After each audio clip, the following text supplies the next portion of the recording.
So here's what's happening.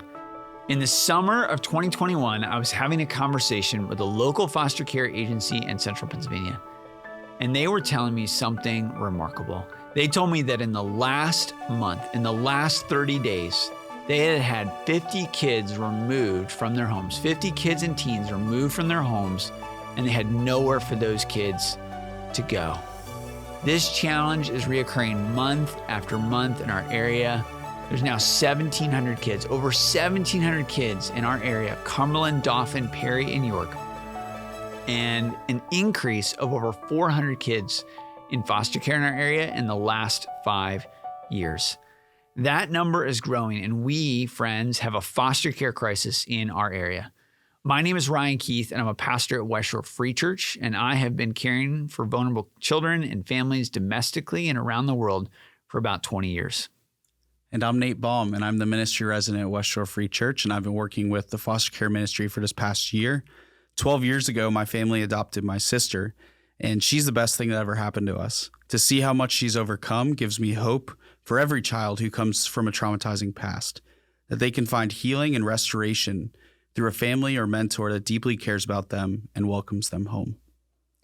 So we created this foster care podcast it's called Possible and Likely, to explore why is this foster care crisis happening and explore what's possible and likely to occur if we had more than enough people before, during, and after. And here's what we learned. Someone always finds vulnerable children, always. They're never alone very long. Our inaction, friends, our inaction on this crisis is an action. It's a chosen action because someone always finds vulnerable children, always.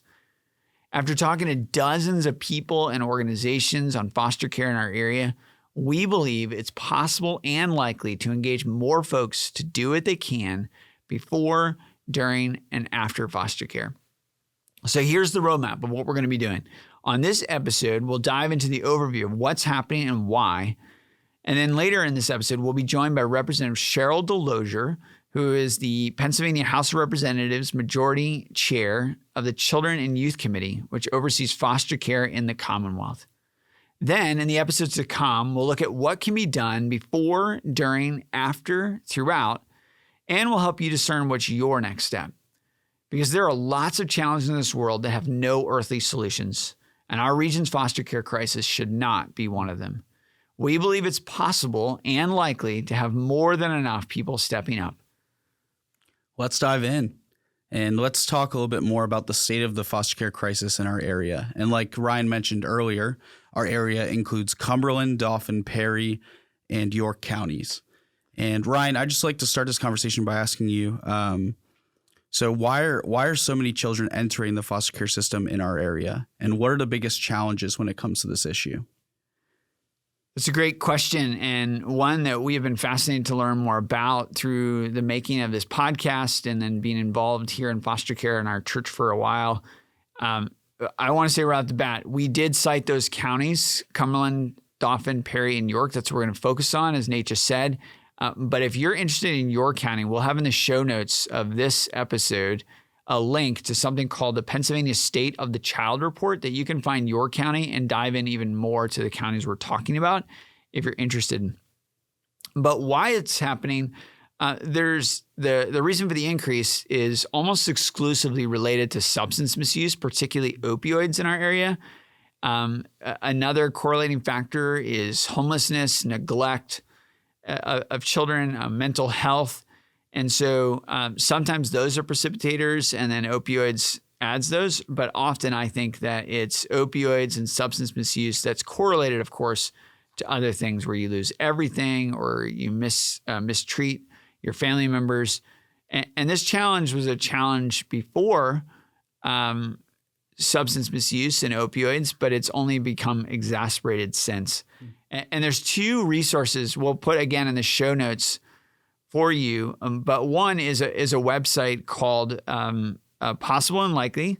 That is the website for this podcast. It's got tons of resources on it. But then we'll put a list of books. There's two books. One is called Dope Sick by Beth Macy. And the other one is Beyond Addiction, How Science and Kindness Help People Change. by Jeff Foote. Foote with an E at the end. But Beth Macy's book called Dope Sick just gives a history of the opioid epidemic in America. And I think it's just a really good precursor to understand this issue, because we can't step into foster care in full, at least robustly, until we understand why this is happening. And so that's what we've been trying to do. So Dope Sick. And then Beyond Addiction has just been a really helpful book to understand that people should be framed as beyond, more than just their substance misuse. So substance misuse is really the biggest driver. Great. Could you talk to us about the impact of COVID on this crisis, and what parts have been exacerbated, and kind of just what the pandemic has done to this issue? Yeah, the pandemic, as it's probably impacted all of our listeners and viewers in significant ways, the pandemic certainly has exacerbated the foster care crisis that existed before. But two of the main ways that it's done it is it's reduced the amount of homes that are open, because people, for understandable reasons, have closed their homes to outside kids, or people who were thinking about getting into foster care have delayed that, which has just meant less families available, well, at a time where there's been more kids coming into the system. The other thing is that even though the numbers are increasing, we also know that we have less visibility on kids. About 84% of the abuse cases that come through Pennsylvania's Childline hotline are from mandated reporters. And most of those are teachers, administrators in schools. And obviously with virtual classrooms, a lot of those mandated reporters didn't have eyes on kids. So we believe that the system, and there's a lot of data to show this, that we believe that the number of kids who actually need care and who actually are facing neglect and abuse to the level of consideration of removal is higher than even the increase currently shows. So we know that the increase is happening, and we also know that exasperation and domestic violence is occurring at a greater clip, in part because of COVID. And so we need more than enough than we had before. And that's one of the reasons why we wanted to explore the Possible and Likely podcast. Great. Well, to help us look at the macro level, we now want to turn to our guest, Representative Cheryl Delosier.